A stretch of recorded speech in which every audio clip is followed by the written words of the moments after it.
Welcome to the Virgin Diet Lifestyle Show with your host, celebrity nutrition and fitness expert and New York Times bestselling author, JJ Virgin.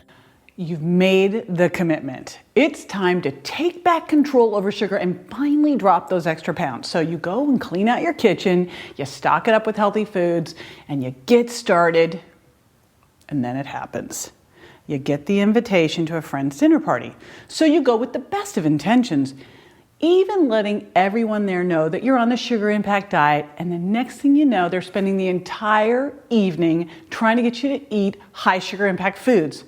You fight it hard, but you finally succumb when your friend tells you that she's so hurt that you won't just have a little bite of her homemade pie. I mean, come on, just a bite won't hurt, right?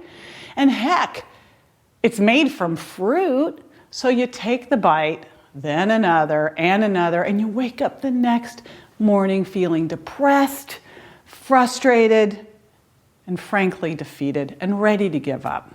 Sound familiar? I think we've all been in this situation more than once and got taken down by it. Well, not anymore. I'm going to give you some simple strategies to fend off the peer pressure so you can still have a social life without taking down your diet and your health in the process. I mean, there's so much more to food than, well, food. It's really love. From being a baby and having your mom feed you, to the birthday and holiday celebrations, to that box of chocolates for Valentine's Day. And it's really the love that we want to share. So if your friend has decided to have the pint of ice cream, she wants you to grab a spoon too. And it goes further than that. It turns out that weight gain may actually be contagious, meaning you can catch it from your friends. A study published in the New England Journal of Medicine looked at 2,067 people over 32 years, and it turns out people were more likely to become obese when a close friend became obese. In fact, their chances increased by 57%. And what's crazy is that proximity didn't matter. That friend could be a neighbor or live in another state. Now, one of my long-term weight maintenance strategies is to find fitter, healthier friends. So this doesn't happen. But that doesn't mean you have to get rid of your current friends or family to stay on the program. There's some simple ways you can get them on board so they're going to support you rather than sabotage you. First one, enlist their help. Explain why you're doing this, why it's so important that you do it, and how much you appreciate their support. Now, ideally, number two, you're going to get an accountability partner or a support group to stay connected so you aren't going to go it alone. Think of this as your lifeline. I also love here doing some contests. Get your friends together and say, hey, whoever keeps the sugar out this week, we're going to throw a bunch of money into the kitty and that person's going to win it and go get a manicure, pedicure, or a day at a spa. Contests are awesome. We put them into both our Sugar Solution online program and our Virgin Diet Challenge. Now, keep a journal.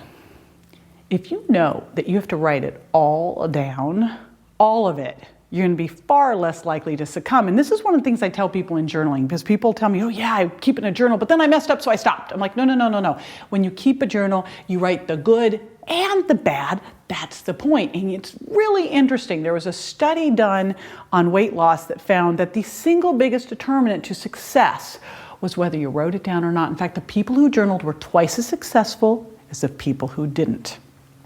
Next one, always give the hostess a heads up ahead of time and get them to be an ally. So they're going to look out for you and intercept those food pushers. And if possible, and this is a biggie, offer to bring a dish. Then you know that there's something there that you can eat. Now, the reverse of this, though, is important too. Number 5, don't make a big deal out of it. If you walk into a party and you say, I'm not eating sugar, it's like people there are going to go, ooh, we're going to take her down. It's like it's a challenge and they're determined to break your resolve. If you don't really say anything about it, if you don't talk about it, if you don't make a big to-do, they won't actually even notice. People are much more involved in what they're doing than what you're doing. Okay, number 6.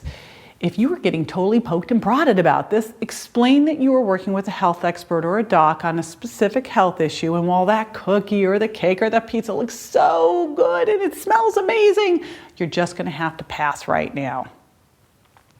Or, if all else fails, use one of my favorite lines from our community. Oh, no thanks, I'm driving.